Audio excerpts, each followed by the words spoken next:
დღეიდან ხელოვნების სასახლე კულტურის ისტორიის მუზეუმი გამოფენას უმასპინძლებს. გამოფენა ახალი და უახლესი ქართული მხატვრობა ეძღვნება ხელოვნების სასახლის დამაარსებლის დავით არსენიშვილის დაბადებიდან 120 წლის იუბილეს. ექსპოზიციაზე კი წარმოდგენილი იქნება ბოლო 10 წელიწადში ხელოვნების სასახლის მიერ შეგროვებული ფერწერული და გრაფიკული ნამუშევრები, რომლებიც ახალი და უახლესი ქართული მხატვრობის ისტორიას ასახავს.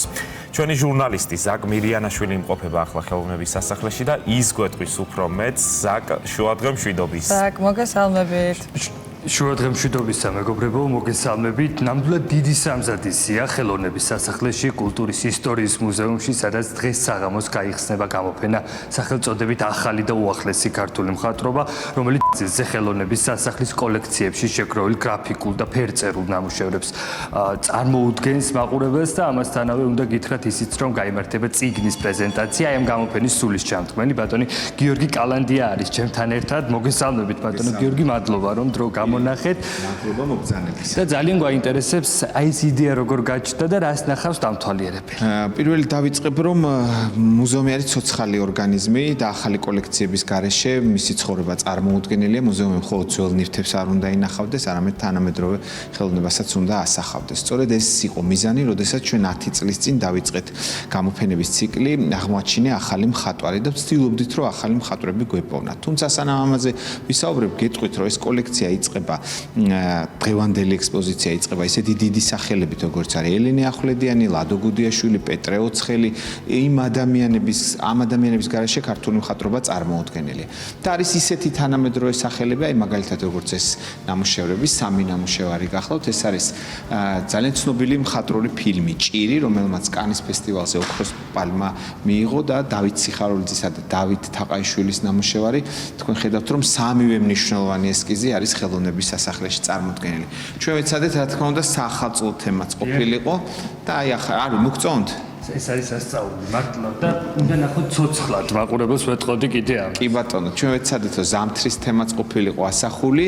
ეს არის ნინო ფერაძის და ლიანა ვაშაკიძის ნამუშევრები, სადაც ძალიან კარგად არის გადმოცემული სახალხო განწყობა. თუმცა მე ვეცადე, რომ რაღაც სიურპრიზებიც მომიმზადებინა, კერძოდ თქვენთვის და გეტყვით, რომ თქვენი ხელმძღვანელი ბაკურ ბაკურაძე ერთი პერიოდი ხატავდა კიდევ. აი ეს ნამდვილად არ ვიცოდი. კი ბატონო, ხატავდა კიდევაც და რამდენიმე წლის წინ, დაახლოებით 3 წლის წინ მას ჰქონდა ხელოვნების სასახლეში გამოფენა და გაჩვენებთ მის ნამუშევარს, რომელიც მან ხელოვნების სასახლის საჩუქრად დაუტოვა. მე ვფიქრობ, მართლა აღირსეული ნამუშევარია, ისეთი ნამუშევარი, რომელიც ექსპოზიციაში, დღევანდელ ექსპოზიციაში გამოფენას იმსახურებდა. და აი ესეთი სიურპრიზი გვაქვს, მეგობრებო. კი ბატონო, და რადგან ჩუქებაზე რა არის ამ გამოფენის ერთ-ერთი მთავარი პრინციპი და აღმოაჩინე ქართული მხატვარი ამ ტრადიციის მიზანი რა იყო.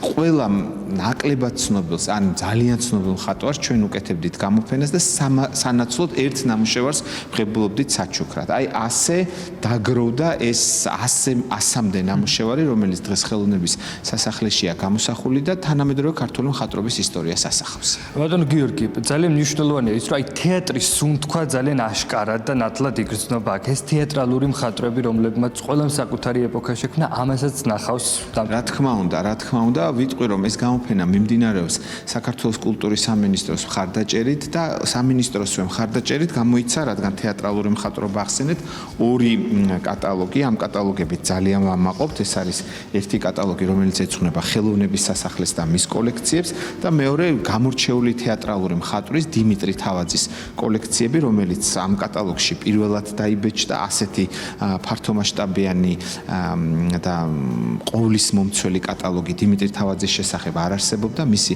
3 ნამუშევარიც არის გამოფენილი, წელს იყო მისი საიუბილეო წელი, ასე რომ აქ მოსული დამთვალიერებელი ნახავს არა მარტო ამ შესანიშნავ კოლექციას, არამედ მას შეეძლება აი ამ წიგნებთან ზიარება. ყველაზე მთავარი რაც არის, რაც ჩვენ გვინდა და გვეთქვა, რომ თანამედროვე ქართული მხატვრობა არის ისეთივე ღირსეული, როგორც ძველი ქართული მხატვრობა, ის ძალიან კარგად აქცელებს ტრადიციებს. და ეს ერთიანობის განცდა ამ ორ დარბაზში ყველაზე მეტად იგრძნობა. აი ეს შეჯამება თქვენი საქმიანობის ბოლო 8 წლის განმავლობაში, უფრო კონკრეტულად რო ვთქვათ, შეგროვდა ეს ნამუშევრები. კი ბატონო, ჩვენ ხელოვნების სასახლე ნამდვილად აქტიური მუზეუმია, მუდმივად ცდილობს, რომ ქვეყნის კულტურულ ცხოვრებაში აქტიურად იყოს ჩართული და ამის ერთ-ერთი ყველაზე მნიშვნელოვანი პროცესია სამუზეუმო კოლექციების გამდიდრება.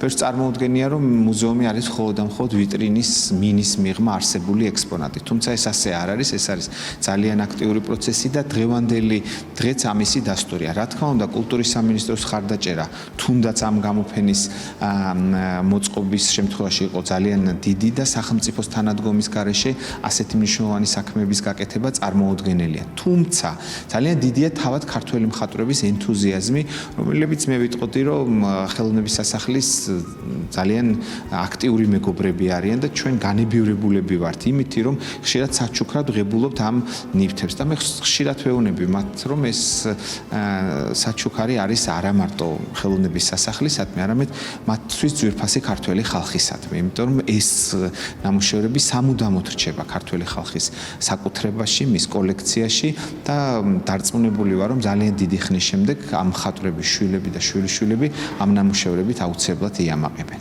ეს არ არის მუდმივი გამოფენა. როდემდე დარჩება? კი ბატონო. ეს არ არის მუდმივი გამოფენა, ეს ჩვენ მინდა გითხრათ, რომ ხელოვნების სასახლის დამაარსებელს დავით არსენიშვილს შეუსრულდა დაბადებიდან 120 წელი და ჩვენ ძალიან დიდი ხანი ვფიქრობდით, რა გამოფენა გაგვეკეთებინა. ბევრი ვიფიქრეთ, რომ მისი დროინდელი კოლექციები გამოგვეფინა, ან გამოგვეფინა მისი, ვთქვათ, ფოტო კოლექცია მის ცხოვრებასთან დაკავშირებული. თუმცა შემდეგ მივხვდით, რომ ეს გამოფენა უნდა გაგვეკეთებინა, იმიტომ რომ დავით არსენიშვილი იყო იმ დროისათვის ერთ-ერთი ყველაზე თანამედროვე ადამიანი, რომელიც ყოველთვის ცდილობდა ნოვატორი ყოფილიყო და მივხვდით, რომ ყველაზე მეტად მას დღეს რომ ყოფილიყო ცოცხალი გაუხარდებოდა ალბათ თანამედროვე და უახლესი ქართული მხატვრობის წარმომადგენელთა ხილვა. სხვათა შორის, მე ვიცი, რომ ეხა ბევრი გვისმენს და ვიტყვი იმასაც, რომ ბევრი ქართველი მხატვარი მაგალითად არ არის გამოფენილი ახალგაზრდა თაობა. ეს სპეციალურად გავაკეთეთ.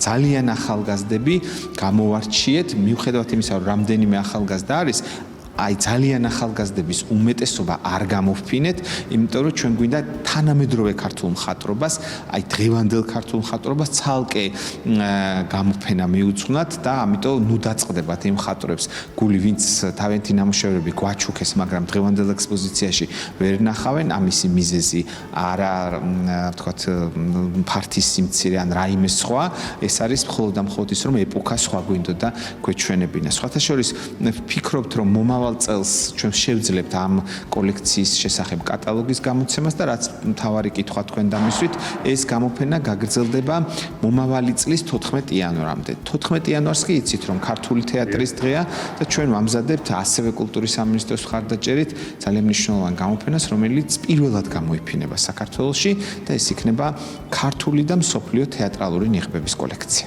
აი ესეც არის სიურპრიზი, რომელსაც ჩვენი ეთერიდან გაიგებს პირველად მაყურებელი. მოკლედ დღეს საღამოს 19 საათიდან უნდა მობრძანდეთ გამოფენას წარმოგიდგენენ აქ და როგორც უკვე ბატონმა გიორგი კალანდიამ თქვა, 14 იანვრის ჩათვლით გაგრძელდება ეს გამოფენა. მე კი ამით დაგემშვიდობებით.